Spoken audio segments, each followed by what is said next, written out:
a sense, I had the hope, and I think everyone else had the hope, that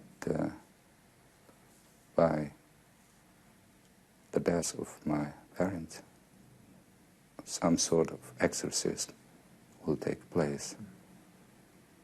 It just didn't happen. The rottenness is still there in the whole society, and it's really showing now. I came back to town, and on the way I saw a lot of people. They were very glad, I think. There was a joy in the air, like a spring. There was no hate at that time. And then later on, the shooting started.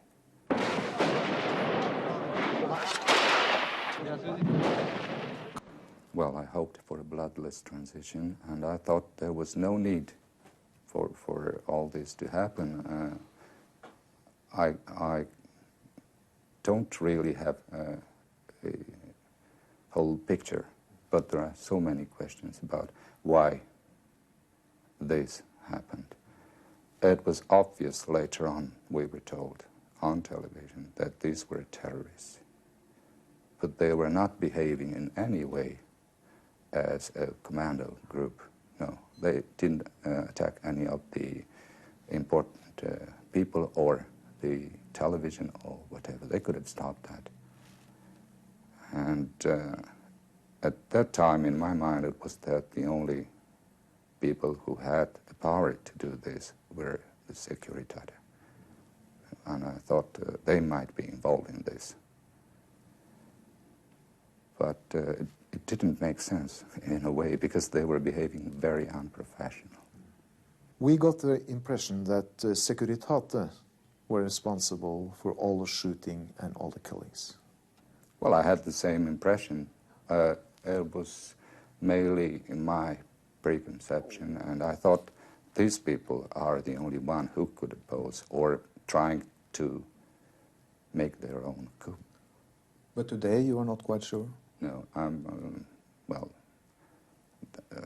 even at that time there was the alternative, that it was all a put-up, a show. It had the look of a show. I didn't want to believe it at the time. But does this mean that the revolution, in a way, could have been planned in advance? Well, let me tell you, I think there was an idea. Well, I don't think there was a revolution. The whole thing, I think, was more or less an uprising, that whether there was a plan or not, it's really impossible for me. There are some ingredients in that show that there was some kind of a plan. And what I think really happened was that there was no flexibility, if there was a plan, in changing the plan once there was no need to have all that blood. That's my impression. Yes, in a way. What I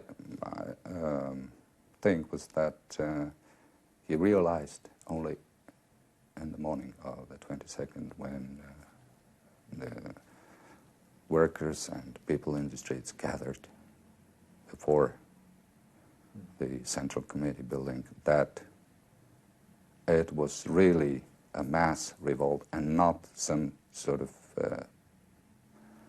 plan by someone. And I think at that time, when he realized that, he was willing and to talk to a delegation, but no one really wanted to talk. And there was no real representatives in there. It was a very sudden response to the whole situation. And I think there was also the unexpectedness in the fact that my father left and there were no shots. There were no defense of the building during the time, or stopping the crowds together. And that was also, in a way, been rather unexpected. I can say after 1 year that there's been a cycle of violence, perhaps some of it provoked, in this power play. And these people are not giving the answer to a lot of questions, starting with what happened with the shooting on the 22nd, what happened in January, February, March, and June. This kind of thing cannot be covered forever. It's too big. But there is a kind of pattern that is very unpleasant. It's perhaps what's at the core of all this unhappiness, of the sense of hopelessness that is now prevailing in our society in Romania. Can Romania now be a new totalitarian state? Yes. It has all the ingredients. There is no real opposition, and power unchecked will always lead to that kind of society. The only constraint is really coming from outside, as far as I see it.